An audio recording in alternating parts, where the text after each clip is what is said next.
de acuerdo a la Ley 19.307, que regula la prestación de servicios y comunicaciones audiovisuales. Nació en un puerto, murió en la mar y se llamaba Juan Salazar. Después de la apertura pongo la música y cuando vos haceme ok, yo abro el micrófono. Dale. Gente nuestra para el pueblo, reconstruyendo la esperanza de los uruguayos. Conduce Gustavo Frank, todos los miércoles a las 19 horas. Volvía muerto Juan Salazar.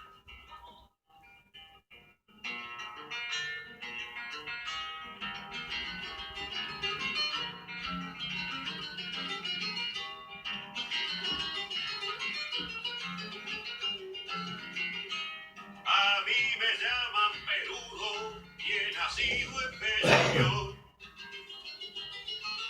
Y he nacido en Bella Unión.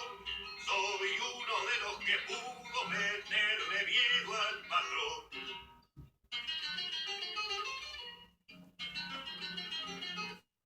Bueno, buenas tardes. Hoy estamos en un nuevo programa de Gente en Obra. Hoy estamos en la conducción de nuestro director, Gustavo Frank, y me ha encargado a mí y me dice, en la semana pasada, hacé vos el programa. Y a mí se me ocurrió hacer Se fue de vacaciones. Se habrá ido de vacaciones, no sé qué, no sé. Me dice, vos arreglá el programa. Entonces, yo me traje al Tambero Zabalza.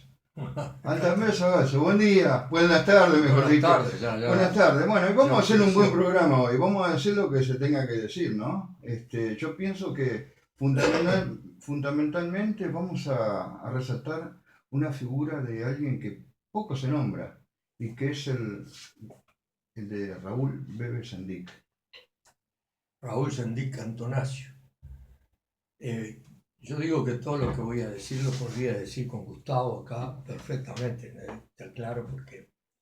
pero yo te dejo también, ¿eh? No, yo te dejo decir lo digo que no, que todo lo que vamos a hablar, yo creo que lo podría decir con Gustavo. Estaba pensando en eso. En primer lugar, vamos a pasar el aviso.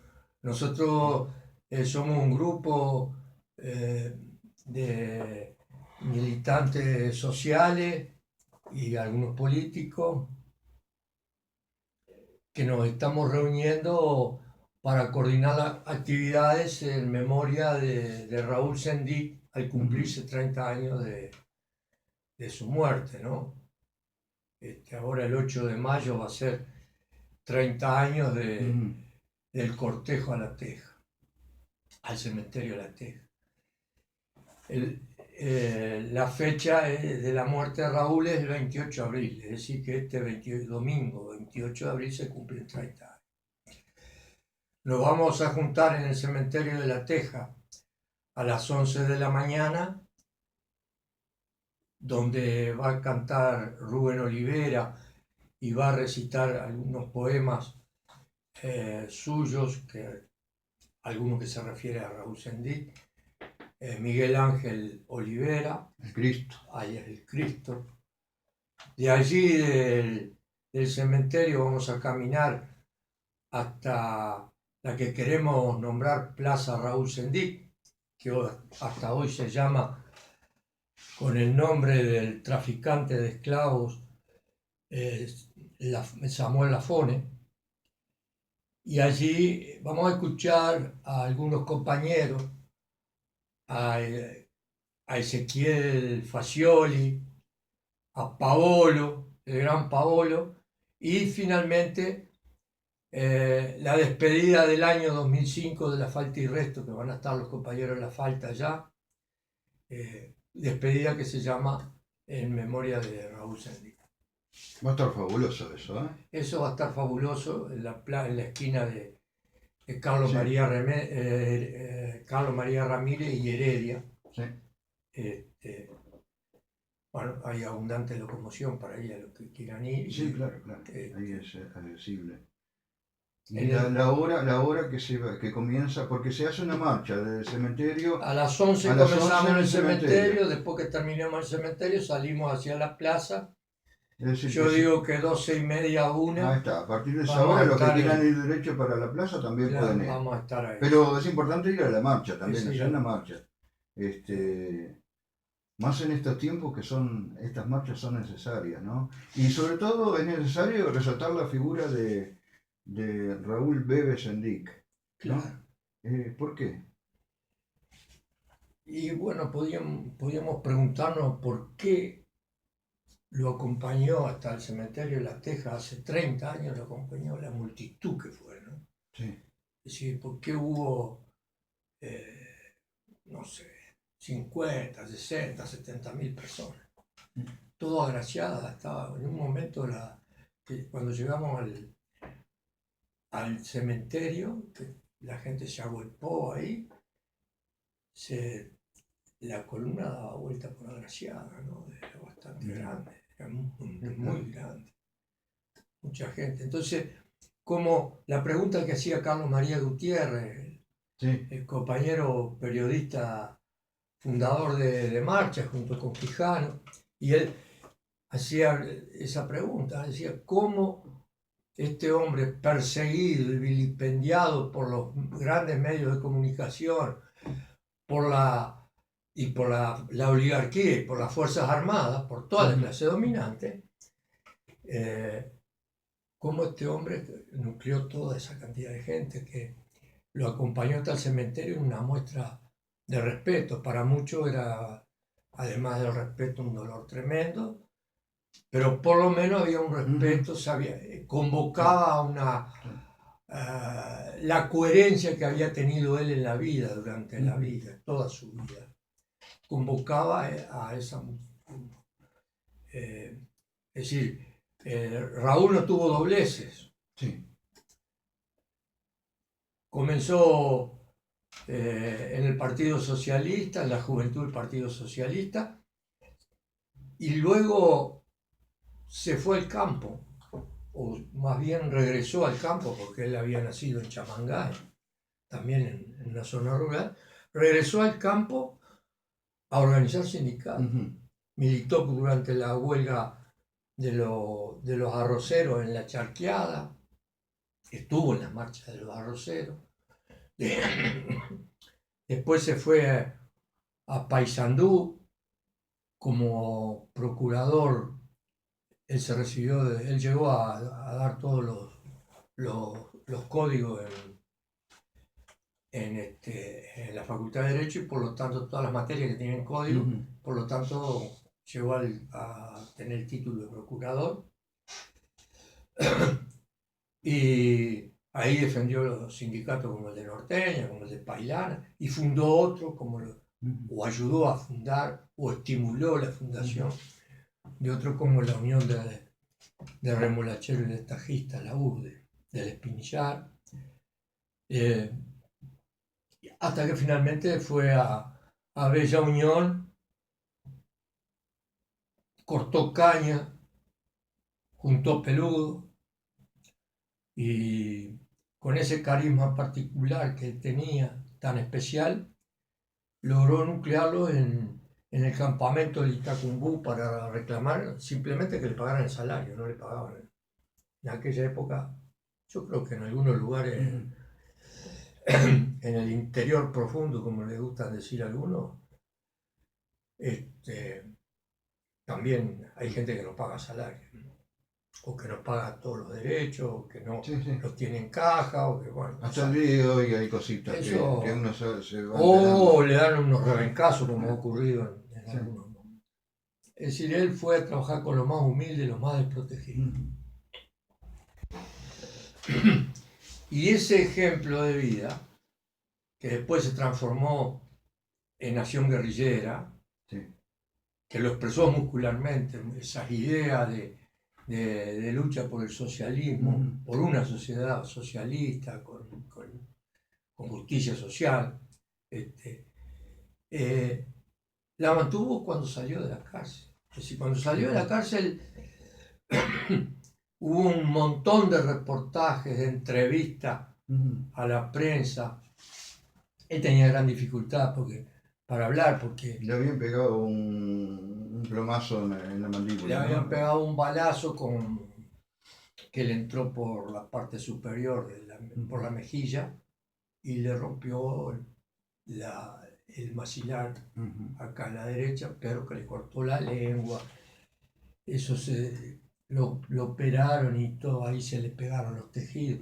La cárcel para él fue mucho más difícil, ¿no? No, por supuesto. Porque no podía comer, ¿no? Es decir, él tenía que deshacer la carne, el pescado, la papa, Sí. tenía que deshacerla con la mano primero y recién después podía comerla. Y bueno, y él salió exactamente con el mismo, mirando el mundo, un mundo que había cambiado, Ujú. un mundo sobre el cual había escrito sus reflexiones económicas en la cárcel, como rehén, en Paso de los Toros, y había escrito en un libro escrito en hojilla, que sacó clandestinamente Ujú. en la tapa de un libro grueso que le había traído el hermano, don Vitoriano. Y ese libro que tuvo prólogo de Mario Benedetti, prólogo de Rui Marini, el conocido teórico de la teoría de la dependencia, y también de Volodya Tettelbaum, Es una lengua la traba. el ministro de Economía de Salvador Allende. Es decir, él salió con un montón de ideas, pero cuando un periodista le preguntó si se sentía vencido, si había sido vencido en el año 86, en medio de sus dificultades para hablar, le dijo: nunca me sentí derrotado. Ujú. Estamos viviendo un impas. Vos fuiste una persona muy, muy cercana a Raúl Sendic. ¿Te continúas siendo un, vamos a decir, que lleva su voz, lleva sus ideas, a pesar de que no estés dentro de partidos políticos, pero tenés una mochila política, eso sí? Sí, ¿no? tengo una mochilita. Sí. Ahí está, una mochilita, sí. Pero te considerás, vos y otros compañeros que son continuador de las ideas de Sendic. Nosotros en realidad cultivamos esa idea y tratamos de mantener viva la memoria. Ujú. Por ejemplo,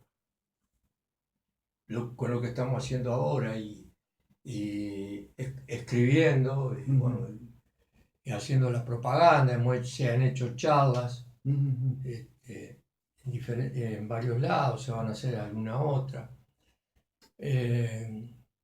Es a pulmón, ¿eh? Sí, Esto, a pulmón, por claro. supuesto, todo a esfuerzo militante, Claro. pero No tenemos personas nosotros contratadas. no podemos decirnos continuadores de Raúl, porque lo que efectivamente él demostró era la práctica revolucionaria, ¿no? Ujú. Y en la medida que no hemos logrado en este mundo dominado por las ideas liberales, Neoliberales. Sí. liberales en política, ¿no? Liberales, la libertad de los derechos, la democracia Sí. formal, la forma de una democracia, todo Democracia eso, con K. con K, todo eso Sí. es liberal. Ujú. Existe desde hace mucho tiempo, no es neoliberal, es liberal, son ideas liberales. El neoliberalismo es una corriente del punto de vista económico, pero Ujú. en política, con la visión política, es un mundo liberal Ujú. en que todos son adoradores de la santa democracia, empezando por algunos izquierdistas arrepentidos, algunos revolucionarios arrepentidos, que se han transformado en grandes operadores o en grandes apologetas de la democracia formal. Y bueno, en este mundo nosotros nos hemos encontrado con mucha dificultad para continuar esa práctica revolucionaria que Raúl siguió hasta el día de su muerte. Ujú. Porque como él decía, nosotros podremos estamos respetando la democracia porque eso es lo que el pueblo uruguayo quiere después del ¿Se 85. hubiera presentado hipotéticamente Raúl Sendic en este momento a elecciones? No hay nada en su vida ni en sus dichos, no hay nada en su pensamiento que indique que Raúl hubiera cambiado de actitud con relación al Parlamento. Cuando salimos, él no salió pensando, me voy a incorporar al Frente Amplio y voy a hacer una lista y voy a ver si salgo diputado o senador. Conseguimos ¿no? votos. No, voy a ver si todo ese caudal que significó la muerte, el sacrificio compañero, el pasaje por la tortura, los desaparecidos, las compañeras violadas y todo ese caudal político que se formó a costilla de la sangre de los compañeros, voy a agarrar ese caudal y lo voy a colocar en una lista para ver si salgo diputado o senador. No, Raúl no pensaba así, sino que por el contrario, él pensaba, se volcó a la lucha social, salió pensando, salió con una proclama de lucha por la tierra y contra la pobreza, y creó el movimiento por la tierra y contra la pobreza y trató de meterse en la lucha social. En eso estaba, participó en la campaña para juntar firmas, para la recolección de firmas por el voto verde, y en eso estaba cuando lo sorprendió la muerte, ¿no? Entonces, se considera que para romper con el sistema es bastante complicado hacerlo a través de... La rotura del sistema, del seguro, sistema, a través del mismo sistema eleccionario. por los canales que te abre el sistema para que vos tengas una oportunidad de patear el tablero. Te ponen un tablero de quiniela adelante para que vos lo patees. Claro. Bueno, Raúl no cayó nunca en esa trampa. Y ahí está la otra pregunta. Eso fue lo que... Por eso, cuando tenemos que preguntarnos por qué en 30 años de su muerte, el silencio que rodea a su figura, a su ejemplo, a todo esto que estamos hablando, a la memoria de Usted su... comentaba que los tupamaros le decían los innombrables, un decreto de Pacheco Areco donde se prohibía nombrar tupamaros en los diarios. Las palabras Tupamaro. Claro. Entonces salió alguno diciendo los innombrables. Bueno, en este Los momento NN. también, sí. Bueno, le decía Prohibió un en la montón de prensa, decretos. que en la prensa... Pero en sí. este momento también hay una negación, ¿no? De la figura Hay y una políticamente hay una negación. Es decir, Sí, claro. se sigue siendo innombrable. Sí, ¿no? Raúl es el innombrable. Sí. Y sí, él, porque además él salió con un pensamiento con un rumbo que era para cambiar la sociedad, para crear los millones de columnas humanas, como decía, necesarias para construir el socialismo. Y eso significa una educación política, organización política para educarnos dentro de esa organización política. Por eso él ataba la lucha por la tierra con la lucha contra la pobreza. Porque él entendía que en este país la única forma de terminar con la pobreza, de que no haya gente en la calle, de que no haya más asentamientos. Hay que pensar que Raúl murió en el 89, en la época que comenzaba el boom de las tomas de tierra y para construir viviendas, ¿no? De los asentamientos irregulares. Y la única forma que había de terminar con eso era cambiando el modo de hacer producir la tierra. La reforma agraria, dos palabras. Más ¿no? que la reforma agraria, él pensaba en el repoblamiento, del interior del país, con la población excedente, excluida, marginada, que había ido hacia la periferia de Montevideo. Ese era el pensamiento. Hoy tenemos 565 asentamientos. Hoy tenemos más asentamientos que nunca porque siguen creciendo. Regularizan algunos, ahora ahí en Islas de Gaspar regularizaron el último, pero vuelven hay gente que está ocupando. Hay gente que todos los días pasa en Santa Catalina preguntando, ¿no sabes de algún terrenito? Y en Santa Catalina no queda 1 metro cuadrado Sí. por ocupar, está todo ocupado. Sí. Pero la gente está necesitando de nuevo, está en las mismas condiciones que antes. Entonces, el repoblamiento de la campaña y por lo tanto la solución al problema de la pobreza, porque implicaba una forma de trabajar y de vivir nueva, estaba atado a la expropiación de toda extensión de tierra mayor de 2.500 hectáreas. Expropiación sin pagar indemnización alguna, porque Sí, sí. Raúl sostenía que bastante nos acogotaron y bastante plata hicieron estos latifundistas como para todavía después Claro. irle a pagar una indemnización. Ellos nos tienen que indemnizar a nosotros, no nosotros a ellos. Y bueno, con esa tierra, Raúl no pensaba, en eso era una diferencia con Artigas, no pensaba en dividirla en suerte de estancias para crear un campesinado, sino crear colonias con la gente que venía que había sido excluida de Montevideo, crear colonias que trabajaran cooperativamente esas tierras, Cooperativas agrarias, algo así. cooperativas agrarias, colonias agrarias que trabajaran también la tierra en usufructo, que tuvieran un pedacito para una quinta Claro.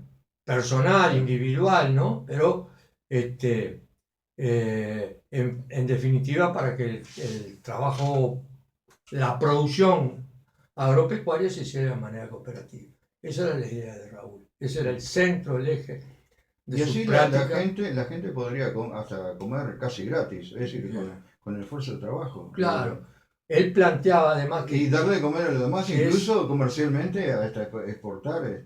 claro, por Con supuesto, una decir, producción ecológica. sustituir el modo de producción basado en el esfuerzo individual, donde prosperan los grandes capitalistas ojeros, Sí. celulósicos, Entonces etcétera, lo que me queda, con el trabajo sí, cooperativo. lo que me queda que además de ser críticos, hay una propuesta alternativa, hay una Claro, propuesta. pero esa propuesta alternativa implicaba un cambio del mundo y un cambio de la mentalidad de la persona que trabaja. Claro. ¿Entendés? Porque una cosa es trabajar por un salario y otra cosa es trabajar en una cooperativa. Una cosa es trabajar en conjunto, colectivamente, otra cosa es el trabajo individual. Entonces, la explotación individual. Entonces, ese era el cambio.